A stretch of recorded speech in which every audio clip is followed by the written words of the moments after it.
제5장 상수와 대통일 이론. 제1절 상수의 의미. 1. 상수의 기원. 흔히 상을 가리켜 오감으로 인지할 수 없는 영역의 물이라 정의하곤 한다. 이렇게 되면 미세한 플랑크톤은 인간에게는 상, 물고기에게는 형이 된다. 또한 인간이 상이라 여기는 극미한 냄새에 대해서도 개는 형으로 받아들일 것이다.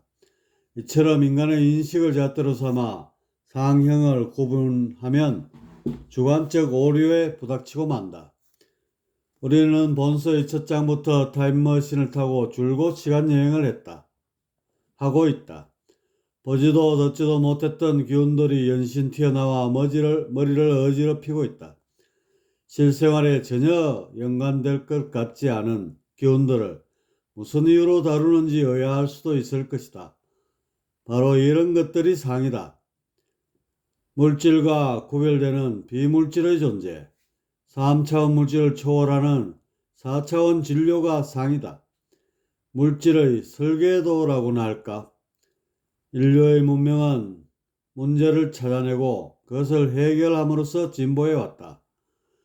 문제의 해결에는 다양한 방법이 있겠지만 대체로 같은 패턴을 띠고 있다. 그것은 관점을 높고 넓게 바라보는 것이다. 인류는 고차원을 끌어들여 3차원의 문제를 하나씩 해결해 나갔고 그 노력의 산물이 바로 오늘날의 문명이다. 3차원 넘어 있는 고차원의 진료들, 이것이 상이다. 그리고 우리가 접하는 물질과 그것을 구성하는 질량을 지닌 모든 소립자의 세계가 형이다. 본서에서 그림을 그려가며 상에 일일이 형상을 부여하지만 이는 사실 독자의 인식을 위한 불가피한 선택이다.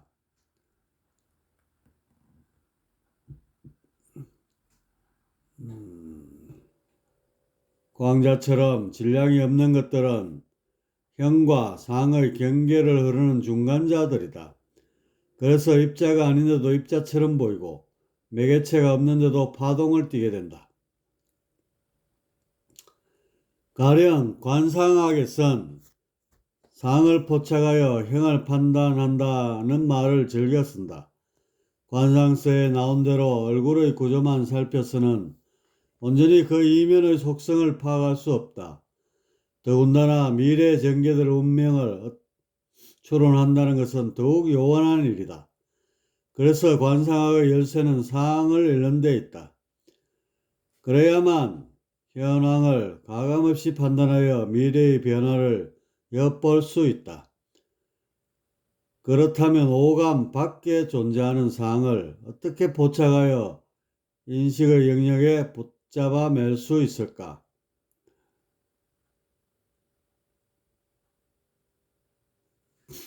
인간의 오감으로는 결코 상을 읽어낼 수 없다. 평면인 종이에 사는 존재가 입체의 책을 가늠할 수 없는 것과 같은 맥락이다. 오감 외에 평형감각과 내장감각이 더 있지만 외부의 정보를 다루는 것은 오감이다. 그런데 다행히도 우리에겐 오감 외의 것이 하나 더 있다. 그것은 바로 영감이다. 현계에 살면서 굳게 닫아 놓았던 영감을 다시금 일깨워 작동시킨다면 능히 상을 읽어 경물의 경지에 이를 수 있을 것이다. 경물이란 형이나 상, 사 등의 핵심과 묘리를 정확히 파악하는 견식을 말한다. 상에는 늘 함께 붙어 다니는 벗이 한 명 있다. 그것은 수이다. 상은 말이 없지만 수는 말을 한다.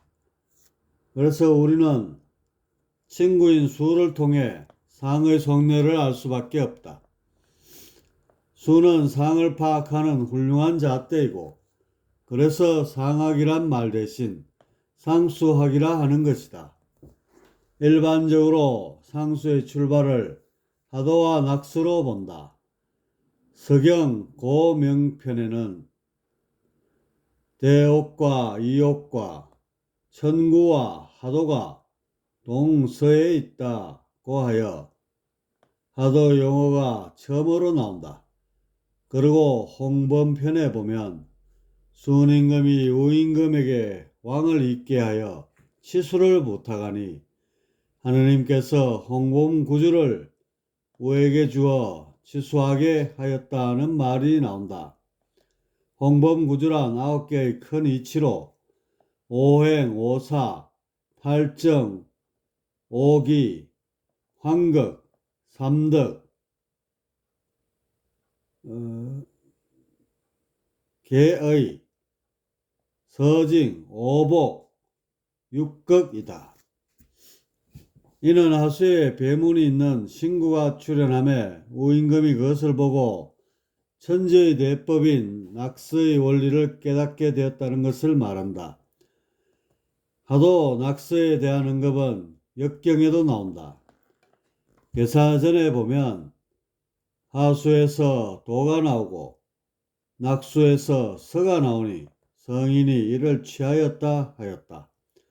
그 성인이 누군지에 대해서 한서 오행지에 잘 나타나 있다. 유엄이 말하기를 복희씨가 하늘의 뜻을 받아 왕노릇할 때 하도를 받아서 서게 하였으니 8궤가 이것이다. 우임금이 홍수를 다스릴 때 낙서를 받아서 법진하였으니 홍범이 이것이다 하였다. 복희는 중국 삼황 중 한 명으로 성씨는 풍으로 전해진다.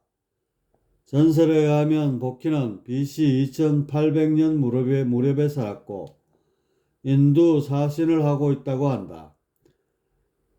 당대에 간행된 역경에는 복희가 8궤를 창시했다고 하나 그가 살았던 시대의 문자나 기호가 아직까지 발견되지 않은 점이 미심쩍다.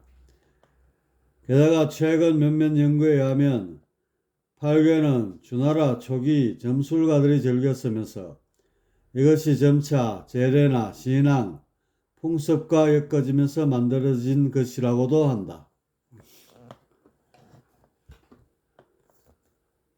여기에 보충하여 진서에서는 하도와 낙서는 서로 경위가 되고 8궤와 구장은 서로 표리가 되었다 하였다. 하도와 낙서가 서로 맞물려 돌아가는 것이 세상 이치라는 것이다. 그러나 낙서가 홍범의 기본이 되었다는 것은 다소 모호한 감이 있다. 얕은 문헌상으로는 상수학의 효시인 하도와 낙서가 복희씨와 우임금에 의해 만들어졌다고 전해오는 것이 사실이다. 그러나 장구한 세월을 고려할 때 빙산의 일각인 문헌만을 전적으로 신뢰할 수는 없다. 전술한 윷놀이처럼 교회 별전으로 전해온 것들도 적지 않고 그것들 중에는 하도낙서 못지않게 훌륭한 이법을 지닌 것들도 많기 때문이다. 가령 하도낙서의 구궁팔풍 운동이 구현되는 이치를 담고 있는 바둑만 봐도 그렇고 어느 문헌에서도 제대로 설명하고 있지 않은 금화교역의 이치를 상세히 풀고 있는 공기놀이만 봐도 그렇다. 그 외에도 창조점을 상징하는 곤지곤지와 혼극의 대립적 무질서를 표현하는 손뼉치기, 정기신 삼극의 승부 원리를 보여주는 가위바위보 놀이를 비롯해 찾아보면 적잖게 있을 것이다.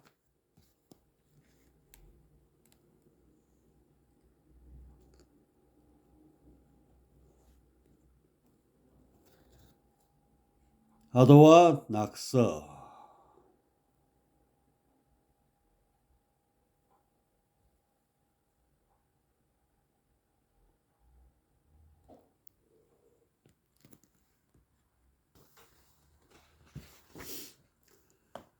이 상계의 언어로서의 상수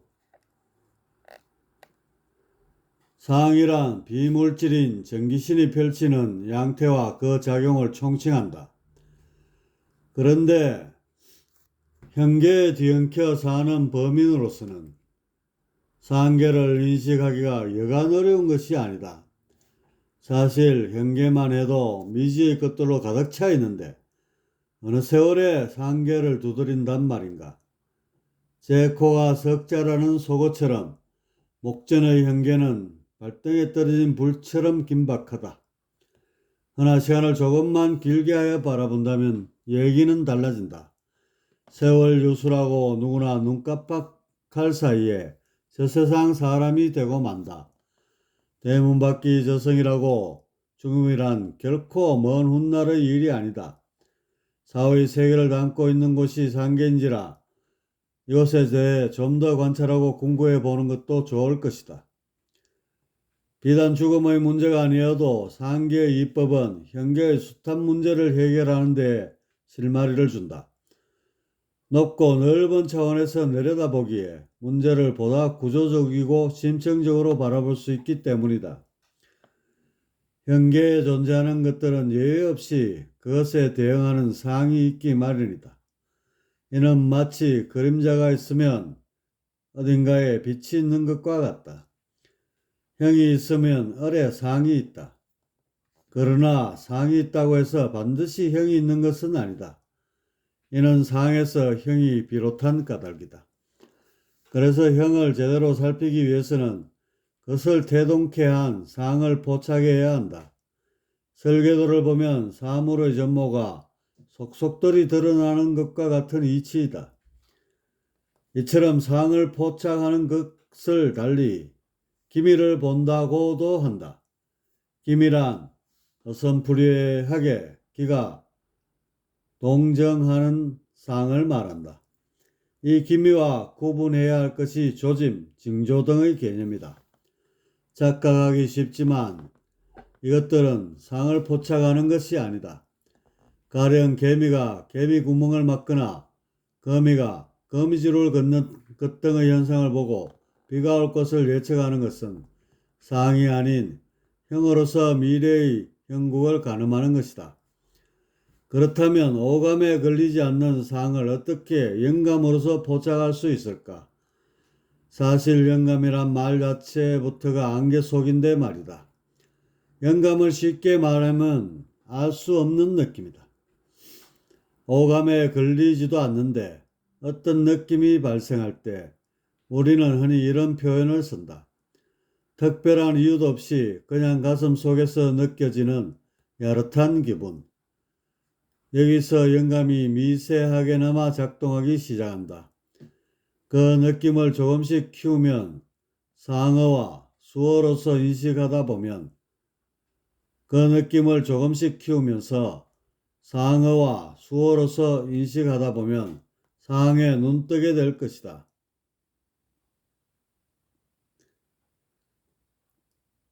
상어란 상어를 이해하기 위해 사용하는 언어로서 음양오행이나 사상팔계와 같은 형이상의 용어들을 총칭한다. 이런 형이상에 존재하는 상수의 세계를 형이하로 끌어온 이를 뭉뚱그려 성인이라 부른다. 그분들 덕분에 우리는 미지의 세계를 두드릴 수 있게 됐고 건기나 노력여에 따라서 상통이 열려 시공을 확장할 수도 있게 됐다. 성인은 자신이 터득한 상계의 원리를 말로 표현하기 어렵다는 사실을 잘 안다. 형을 초월한 세계의 이치를 담을 만한 언어가 존재하지 않고 그렇다고 새로운 용어를 만들자니 상의 일모를 표현하기에도 버거웠다. 이에 성인은 고심했다. 어떻게 하면 상을 인간들의 인식 영역으로 낮출 수 있을까 하고 무엇을 보고 어떻게 하라는 식의 주입식 교육 방식에는 한계가 있음을 누구보다 잘 아는 그들이었다. 인간의 두뇌가 정교하게 발달된 데에는 언어의 공이 전적으로 크다. 언어가 늘어나고 섬세해지는 만큼 뇌의 용량도 비례해서 발달한다는 것은 잘 알려진 사실이다. 인간은 언어로서 사유하기에 언어가 없으면 사유의 합결은 절벽으로 바뀐다. 그래서 사항을 표현할 언어가 없다는 것은 사항을 이해할 방법이 없다는 것과 같은 맥락이 된다. 사항을 표현하는 상어, 이런 고차원의 언어는 없을까? 평면적이고 고정적이지 않으면서 입체적이고 역동적인 언어, 그래서 형의 섬인 사항을 포착할 수 있는 섬세함을 지닌 언어, 그런 사항에 대한 필요성이 성인의 심중에 파문을 일으킨 것이다.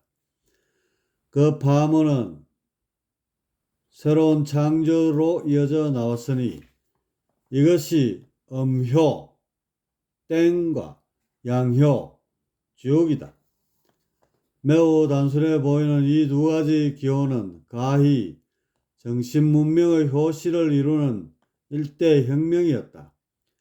작대기 한 개를 쭉 그려놓은 양효와 작대기 두 개를 나열해 놓은 음효, 이 기호를 상징하는 바를 깔끔하게 한 단어로 함축할 수 있을까?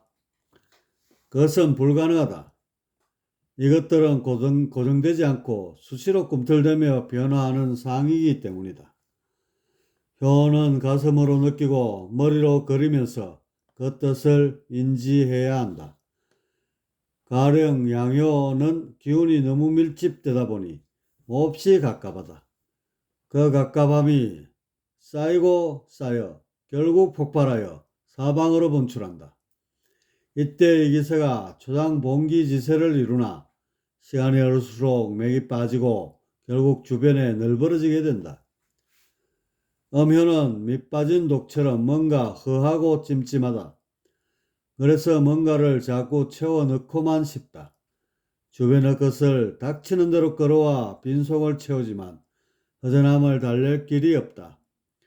그 초조함은 점점 더 커지고 마침내 주변을 모조리 삼켜 뱃속을 채운다. 그래도 갈증은 해소되지 않고 결국 뱃속의 기운을 달달 볶게 된다. 기포를 빼내듯 꽉꽉 눌러도 보고 반죽을 하듯 두루두루 어루만져 보기도 한다. 그러다 보니 놀랍게도 뱃속의 기운들이 하나의 기장을 이루면서 새로운 기운으로 변모한다. 마치 아기를 뵌 것처럼 이것들은 무럭무럭 자라나고 어느 시점이 되자 거센 불길이 되어 꿈틀댄다. 바로 군화이다. 그리고 군화는 자신을 억압하는 음각을 뚫고 새로운 공간으로 튀어나온다. 다시 양효가 된 것이다. 이런 일련의 뜻을 담고 있는 것이 염량의 효이다. 여기엔 과거와 현재 그리고 미래의 움직임이 모두 실려 있다. 그렇게 한 단어로 이것들을 표현할 수 없다. 이처럼 공간의 자유로워 역동적이고 시간의 자유로워 변화무쌍한 언어를 총칭하여 상어라 한다. 상어의 시공이 넓은 것은 장점이면서도 단점이다. 너무 광활하면 초점이 흐려져서 모호해지기 때문이다. 이런 단점을 보완하기 위해 등장한 것이 수이다. 이것은 안개 속인 상을 구조적으로 접근하여 단순하고 명료하게 해주는 역할을 한다.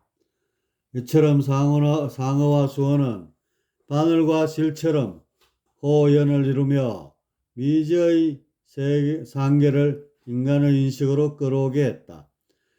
이제 우리는 태일에서 시작된 천지창조가 혼극, 태역, 태초, 태시를 거쳐 태소에 이르렀고 이곳을 파악하기 위한 수단으로서 상, 수의 의미를 알았다. 상수로서 태소의 질서를 파악한다면 능히 목적지인 현계의 창출과 생명화생의 신비를 파헤칠 수 있을 것이다. 또한 그렇게 된다면 나는 누구인가 라는 절대적 명제에 한 걸음 더 다가설 수 있게 될 것이다. 제2절 사상론 1. 사상의 유래. 우리는 어려서부터 외국어를 필수 과목으로 배운데 이는 단지 소통만을 위한 것이 아니다. 언어를 모르면 그 나라의 문화와 생활 양식을 심도 있게 이해할 수 없다. 언어 속에 그들의 정신이 모조리 녹아있기 때문이다. 그래서 자고로 신은서판이라고 사람을 판단하는 데에 그 사람이 구사하는 언어도 보는 것이다. 한글을 보면 자음과 모음으로 결합되어 있다. 상어도 같은 방식으로 음효와 양효의 결합으로 이루어진다. 다만 상어의 조합은 영어와 달리 제곱이상으로 복잡해진다. 앞서 음효와 양효의 뜻이 얼마나 광범위한지 살펴봤다. 작대기 하나가 지닌 의미가 이래야 할진데 이것들이 결합하면 얼마나 더 복잡해지겠는가. 게다가 효의 결합은 방위와 위치, 시간의 개념까지 도입되어 복잡성을 더욱 가중시킨다. 실로 첩첩산중이겠지만 그 구조를 보는 눈만 지니면 어떤 변화가 몰아쳐도 방향타를 놓치는 일은 없을 것이다. 자, 이제부터 슬슬 상어 속으로 들어가 보자. 수어는 상어를 풀면서 곁다리로 나올 것이다. 이제 우리에겐 두 글자가 주어졌다. 자음에 해당하는 양효와 모음에 해당하는 음효이다. 이 둘이 결합하면 상음이 나오고 상의를 풍기게 될 것이다. 그 소리를 듣고 그 뜻을 음미할 수 있다면 우리의 의식은 불현듯 4차원 상계의 영역으로 확장될 것이다. 음효와 양효의 결합 방식은 의외로 간단하다. 상하의 공간에 육가락을 던지듯 효를 멋대로 배치하면 된다. 그러면 경우의 수가 총 4가지가 나올 것이다. 바로 사상이라 불리는 역동적 기운이다.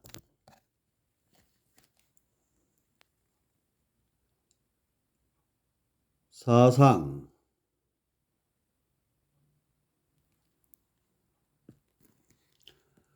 이상의 4가지를 우리는 지금껏 태양, 소음, 소양,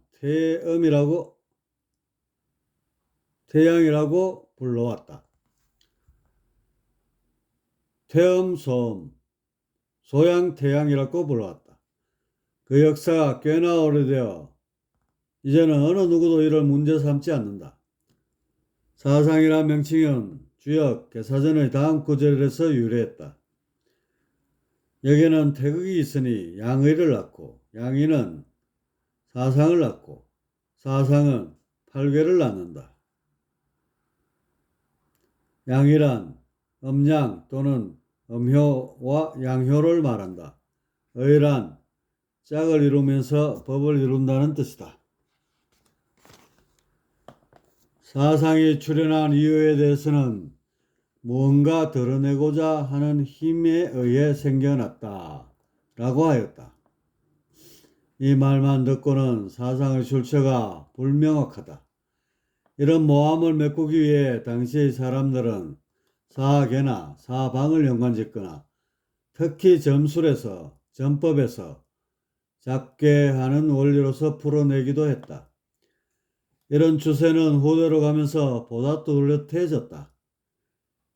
예컨대 우번은 사상은 사시이고 양의는 근곤이다. 근괴와 곤괴의 효가 섞여 감리, 진태가 나오니 감은 겨울이요, 리는 여름이요, 지는 봄이요, 태는 가을이다. 고로 양해에서 사상이 나왔다고 하는 것이다 하였다. 그런데 사상을 단순히 자연에 연계하여 해석하는 것은 아무래도 철학적 가치가 떨어진다.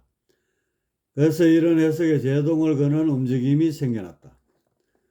당나라의 공영달이 사상을 목화 금수에 연결하여 보다 원론적인 면을 부각하려 한 것이 그 시초이다. 그리고 송대의 소홍은 주역의 개사전을 토대로 보다 원리에 충실한 해석을 내놓는다. 그가 말하기를 천은 동, 지는 정에서 나왔고 동과 정이 교차하여 천재의 변화가 이루어진다. 동이 큰 것은 태양, 동이 작은 것은 소양, 정이 큰 것은 태음, 정이 작은 것은 소음이라 한다 하였다. 음양의 정동이 사상에 적용됐고 이 설은 오늘까지 꽤나 설득력 있는 이론으로 받아들여지고 있다. 사상에 대한 관심은 비단 중국만의 것이 아니었다. 조선에서도 그에 대한 연구는 활발했다. 서경덕은 소흥의 확설을 계승하여 천에는 일월 성신의 사신이 있고 사신은 천에서 상을 이루고 수화 토석은 지에서 질을 이룬다 라고 하였다. 정약용은 어느 학설에 의존하기보다는 고정적 방법으로 사상에 접근했다. 그는 주역 사전에서 사상이란 사시의 상이다. 천이 밖에서 질을 감싸고 일월이 운행하며 늘 천지 수화의 기가 그 사이에 운동한다. 천과 화가 함께하여 뇌와 풍이 시생하고 지와 수가 어우러져 산과 택이 이루어진다 라고 하였다. 이런 무료의 학설들은 부지기수였고 대체로 실생활보다는 형이상학적 논쟁의 대상이 되어왔다. 이와 기를 주제로 첨예한 대립을 해온 것도 그런 맥락이었다.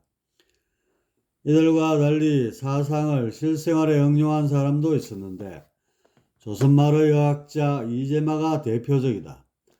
그는 동의 수세 보원에서 사람의 체질을 넷으로 분류한 사상의학을 정립하여 의학사의 한 획을 긋기도 했다.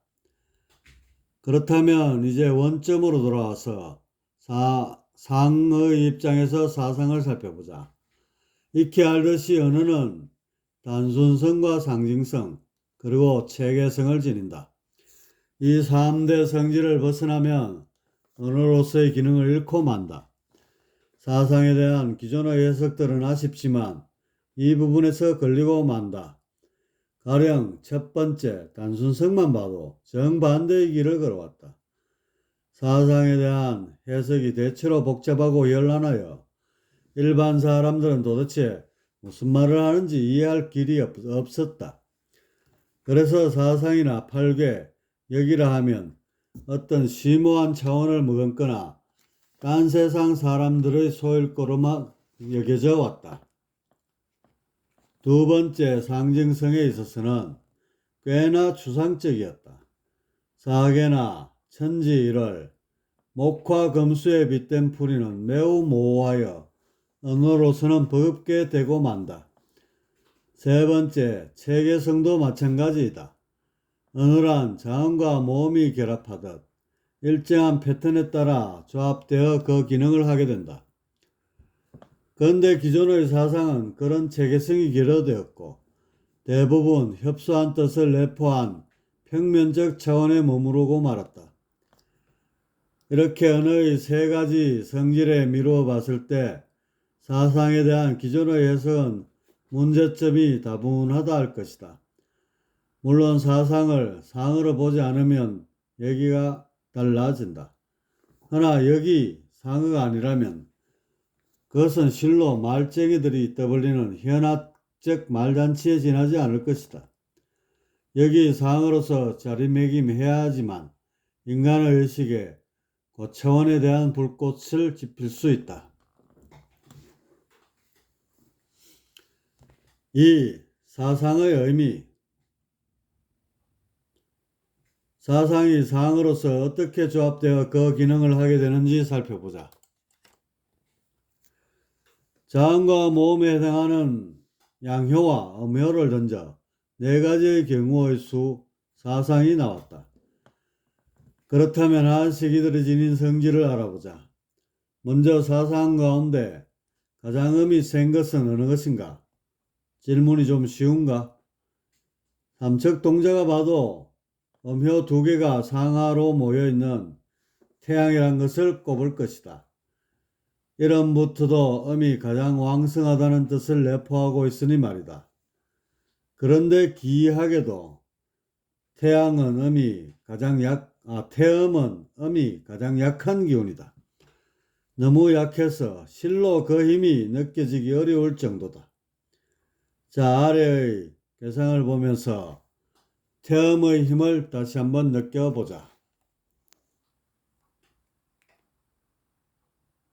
태음.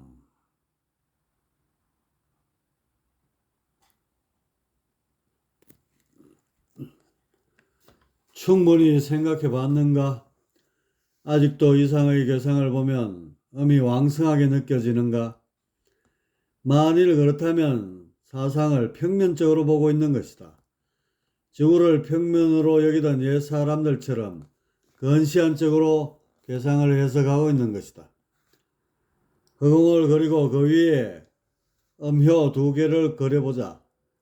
그런데 두 기운이 어떻게 변하는지 관찰해보자. 두 음기가 강력한 인력을 행사하면서 빠르게 움츠러드는가? 만일 그렇다면 태음이란 이름에 걸맞게 음력이 강력할 것이다. 그러나 이런 일은 발생하지 않는다. 허공에 그려진 두 개의 음은 구조적으로 서로 다툴 일이 없기에 맥이 쭉 빠져버린다. 김 빠진 맥주처럼 시답지 않은 기운들이 사방을 메우면서 흐느적거리고 있을 뿐이다. 물론 기운이 지닌 정성에 의해 가라앉고는 있다. 그런데 그 속도가 너무 느려 피부에 와닿기는 힘들다. 마치 흙탕물이 가라앉듯 미세하나마 조금씩 내려앉고 있는 기운들. 이것이 바로 태음의 괴상이 뜻하는 바이다. 따라서 태음이란 말은 전혀 맞지 않는다. 이는 얼음을 보고 뜨겁다고 말하는 것과 같은 어처구니 없는 장면이다. 그래서 앞으로는 이 괴상을 일러 태음이라 하지 않겠다. 수천 년 동안 사용되던 이름을 버렸으니 이는 이제 새로 하나 지어야겠다. 서서히 가라앉는 기운이란 뜻으로 서적이라 하는 것이 좋겠다. 서적은 기존에 알고 있던 것과 달리 음의 기운이 가장 약한 소음의 형국이다. 그렇다면 도대체 음이 가장 센 괴상은 무엇인가? 이번엔 정답을 누구나 알 것이다. 바로 소음으로 알려진 다음의 괴상이다. 이것도 시간을 가지고 잘 음미해보자. 정말로 강력한 음기가 느껴지는지 말이다.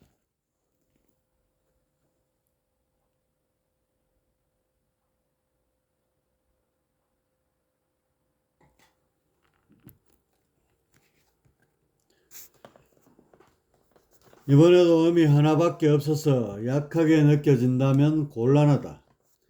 입체적으로 다시 한번 살펴보기 바란다. 이 괴상을 보면 살벌한 기운이 뻗쳐 등골이 오싹해져야 정상이다. 위로 솟구찌르는 양기를 위에서 음기가 가로막고 있는 형국이다.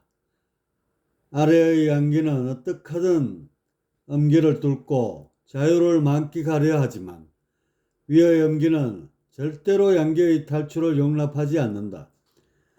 양기가 발버둥 치면 칠수록 음기는 더욱 강력하게 인력을 행사한다. 양기를 꽁꽁 독려하면서 가슴 속에 품는 것이다. 가끔 이런 음기의 허점을 뚫고 양기가 탈출하려 하면 음기의 진노는 극에 달하며 양기를 사정없이 압박한다. 이런 처절한 사투가 지금 이 괴상에서 벌어지고 있다. 음양의 사생결단이 발생하고 있고 현재까지는 음이 우세하고 있다.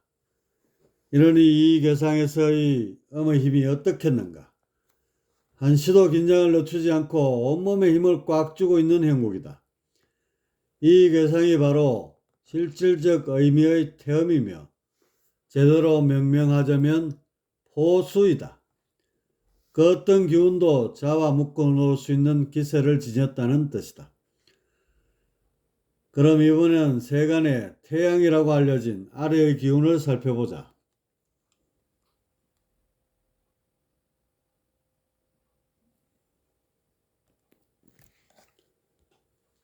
양기가 펄펄 넘치는 것으로 보이는가?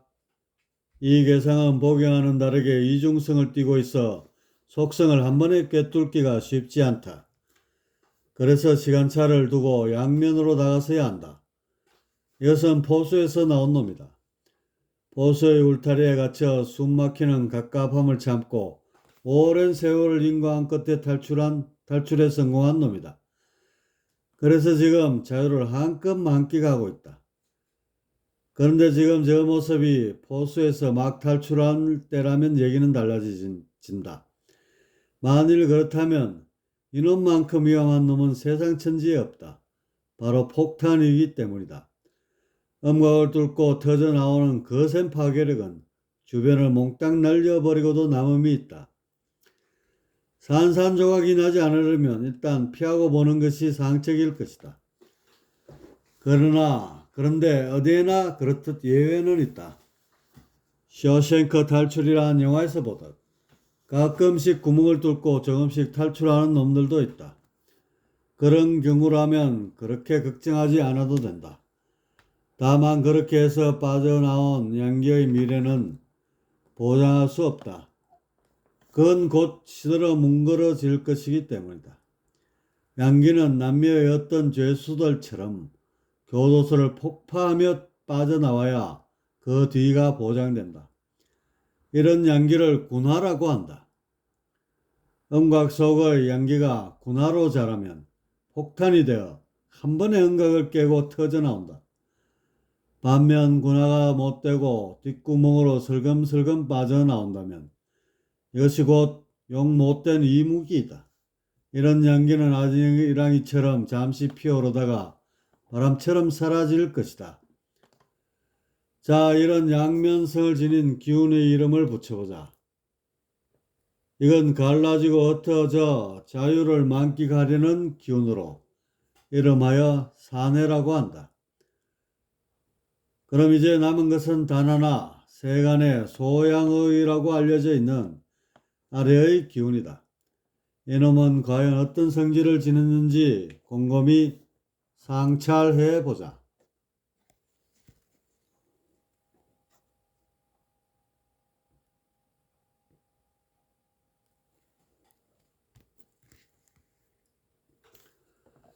글을 쉼없이 읽어내려가지 말고 간격을 두고 충분히 생각하는 것이 좋다. 사실 필자가 역을 터득할 때는 음효와 양효 단 두 개만 가지고 실험하였다. 벌써 근 25년이 되어간다. 대학 1학년 때 계룡산 문필봉에서 음효와 양효를 붙잡고 역을 그리던 생각이 어렴풋이 떠오른다. 대개 역을 통하기 위해서는 주역을 비롯해 숱한 역서들을 달달 외우듯이 통독해야 하는 것으로 알고 있다. 그렇게 평생을 해도 어려운 것이 역이라 한다. 그러니 공자의 위편 3절 같은 말도 나온 것일 게다. 하지만 당시의 나는 생각을 달리했다. 역이 어렵다면 그것은 역이 아닐 것으로 본 것이다. 대저 역은 어느 무엇보다 쉬워야 한다. 사실 그 시작부터 쉽지 않은가. 정성을 띤 음효와 동성을 띤 양효, 이 두 개의 결합이 이루어내는 힘의 역학관계가 바로 역이다. 그 힘은 방향성을 설정하고 방향성은 정보를 이루고 정보는 삼라만상에 스며들어 인과를 조성할 것이다. 우주변화의 원활한 원리가 생겨나는 것이다. 따라서 당시의 나는 음효와 양효 두 개만 있으면 역을 통하리라 봤다. 오히려 역을 언어가 아닌 추상화처럼 덧칠해 놓은 기존의 역사들을 멀리하는 편이 낫다고 생각했다. 옛사람들이 만들었으면 심오한 그 무엇이 있는 것처럼 생각하는 순간 권위에 대한 오해에 갇혀 진리는 감춰지고 마는 까닭이다. 각설하고 상을 고정시키지 말고 느껴라. 살아 숨쉬는 생명의 기운을 포착하는 것이 바로 여기 아니겠는가. 그 기운을 타기 시작하면 마치 상승기류를 타고 오르는 한 마리 새처럼 가볍게 역의 세계로 진입할 것이다. 다시 원점으로 돌아와서 소양이라 일컬어지는 기운을 보자. 어떻게 느껴지는가? 여기서 조물주의 창조가 보이는가? 태극이 들쭉날쭉 숨을 쉬며 창조의 숨결을 내뱉는 오묘한 조화가 가슴을 후끈 달아오르게 하지 않는가? 그렇지 않다면 아직도 상어가 익숙치 않은 것이다. 이 괴상은 음기와 양기가 제자리에 머물러 있다. 양기는 아래에, 음기는 아래에, 양기는 위에 있기에 두 기운이 다툴 이유가 전혀 없다. 이제 각자의 길을 가면 영원히 다시 볼 일이 없을 것이다. 그런데 묘한 일이 발생했다. 이 둘이 흩어지지 않고 서로의 주변을 얼쩡대고 있는 것이다. 양기는 저 멀리 날아가야 하는데 음기의 주변을 맴돌고 있고 음기는 납작 엎드려 고요함을 만끽해야 하는데 고개를 바짝 쳐들고 양기의 동정을 살핀다.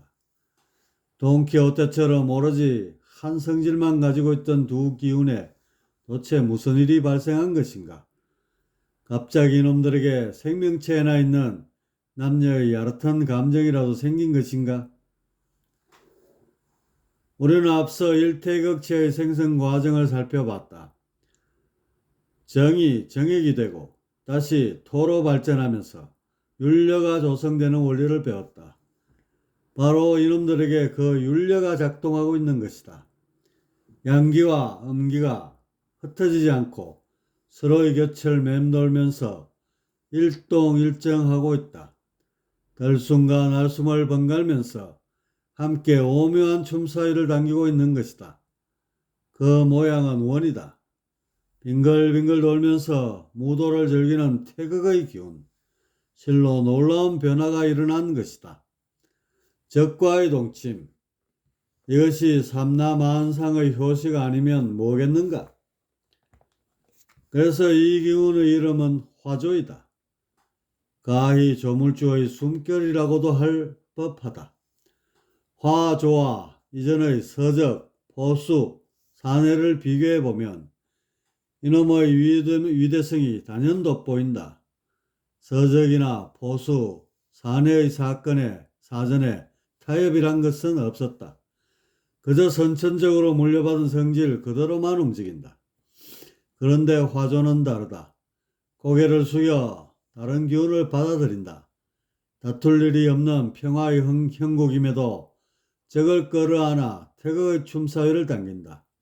애정이 한 몸에 일어나며 변화를 일으키고 새로운 질서를 위해 힘차게 내뻗는다. 화조는 그야말로 태극의 윤려성을 가장 잘 물려받은 후계자로서 사상의 꽃이요 열매라 아니할 수 없다. 자, 다시 한번 음미해보라. 서적과 포수 그리고 사내와 화조의 역동적인 기상을 가슴에 와 닿을 때까지 반복해서 느껴보라. 이 부분만 원만히 깨닫는다면 본서의 절반을 습득했다 해도 과언이 아닐 것이다. 그만큼 도학에서 사상이 차지하는 비중은 높고 크다. 사상은 고차원 세계로 나아가는 유일한 통로인 까닭이다. 뒤에 나올 8개나 64개 구변력 같은 것은 사상에 비할 바가 못된다. 사상이 대들보라면 그것들은 구들장, 석가래, 지붕 따위에 지나지 않는다. 사상은 온 우주를 떠받치는 근원적인 힘이다.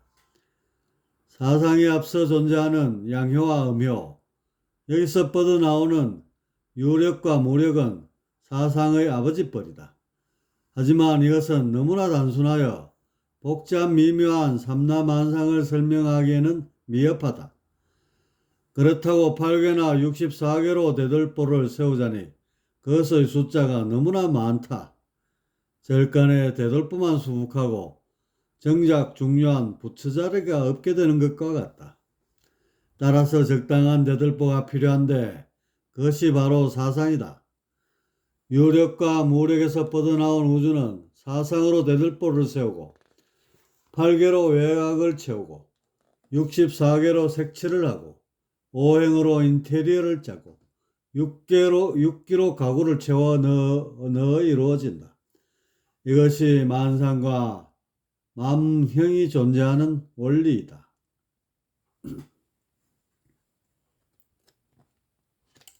3. 사상과 사력. 그럼 내친 김에 사상이 어떻게 현계에 적용되는지도 살펴보자. 사상이 우주의 대들보라면 현계를 떠받치는 근본적 힘이 어떨지 답이 나올 것이다. 당연히 사상이 그대로 투영되어 4개의 힘으로 구성되어야 한다. 3차원 현계는 4차원 상계의 DNA를 고스란히 물려받아 이루어진 복사판이기 때문이다. 따라서 사상은 형이라는 가면을 쓰고 이곳 3차원에도 존재할 것이다. 그 힘이 바로 강한 행력, strong interaction, 약한 행력, weak interaction, 만류 인력, universal gravitation, 전자기력, magnetic force이다. 줄여서 강력, 양력, 중력, 전력이라 하겠다. 힘의 세기를 기준으로 하면 강력, 전력, 양력, 중력의 순서가 된다. 자연계를 이루는 4가지 힘. 1. 제1의 힘. 만류 인력을 설명하는 중력. 제2의 힘. 원자핵의 구조를 설명하는 강력. 제3의 힘. 물질의 붕괴를 설명하는 양력. 제4의 힘. 전자기 법칙을 설명하는 전자기력. 우주를 떠받치고 있는 4기둥인 중력, 전력, 양력, 강력. 이 놀라운 힘의 정체를 하나씩 알아가 보자. 먼저 중력은 우리에게 가장 친숙한 힘이다. 걷거나 물건을 들 때마다 느껴지는 힘이니 말이다. 정의하자면 질량이 있는 두 물체 사이에 작용하는 힘이다. 이것이 대단히 중요한 힘이라는 사실은 뉴턴이 만류인력의 법칙으로 끄집어내면서 밝혀졌다. 그리고 이것을 아인슈타인이 넘겨받아 일반 상대성 이론으로 깔끔하게 매듭을 지었다. 이 힘은 어디서 나오는 것일까? 물체와 물체는 중력자라는 소립자를 주고받으면서 끈적끈적한 인력이 생겨난다고 한다. 그런데 우리가 지금 의무시하는 것은 보다 근본적인 중력의 출생 비화이다. 왜 이런 불가사의한 놈이 생겨났느냐는 점이다. 존재하는 것은 앞서 말했듯이 일종의 정보들이다. 정보는 유도 아니고 무도 아닌 공으로 이루어져 있다. 정보가 이합집산을 하며 공을 표현하고 있는 세상, 바로 4차원이다. 그런데 지금 중력은 그런 기본 질서를 송두리째 파괴하고 있다. 강한 인력을 행사함으로써 정보를 유처럼 변화시키는 것이다. 꿈처럼 몽롱한 정보의 바다에 중력이 작용함으로써 바위섬들이 생겨나고 엿돌림에 뭔가 있는 것처럼 느껴지게 된다. 사실 힘의 관점에서 보면 모든 것이 오픈되어 주객의 구분이 모호해진다. 그냥 우주 전체가 하나의 에너지 다발처럼 보인다. 그런데 중력이 작용하면서 저마다 인력권이 생기고 주객의 구별이 생겨났다. 분별이 삭된 것이다. 이런 기적과도 같은 놀라운 힘이 중력에서 나왔다. 중력이 있음으로써 정보는 환유가 됐고 환유는 분별을 이루면서 만물을 펼치게 되었다. 그렇다면 중력은 어디서 온 것인가? 중력의 모태는 서적이다.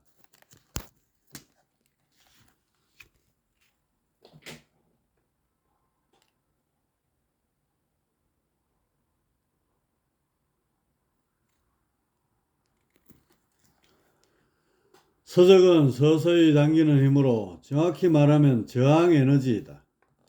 기존 질서의 저항을 받는 각, 다시 말해 대창수를 말한다.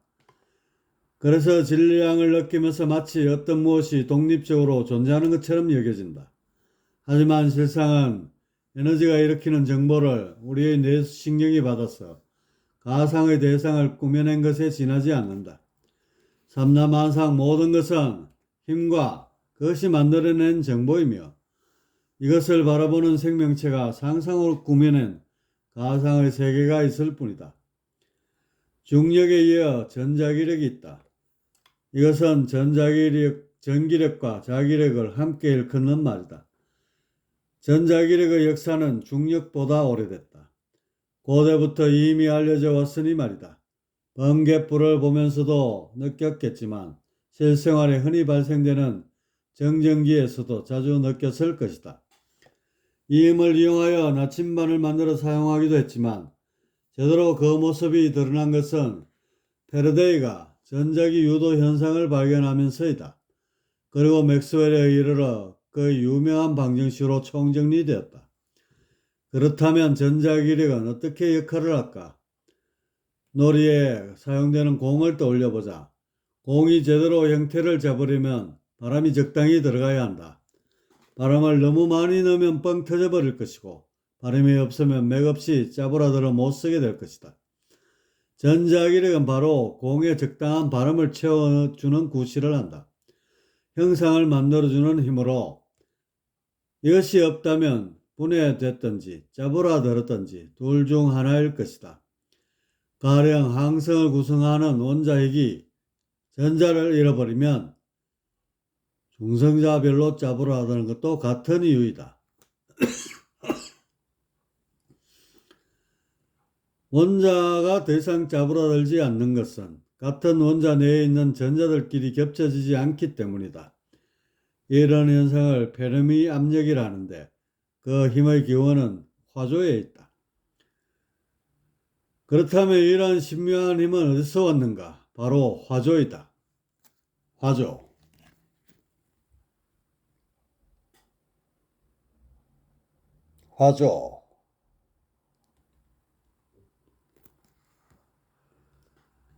화조는 음효와 양효와 갈라서지도 붙지도 않고 적당한 간격을 유지하며 어우러져 있는 힘이다. 바로 이 힘이 전자기력으로 방출되어 형상을 부여하게 된다. 중력이 도화지라면 화조는 붓이다. 질량이 있어야지만 도화지라는 바탕이 만들어질 수 있는데 그 위에 어떤 형상을 그려낼 수 있도록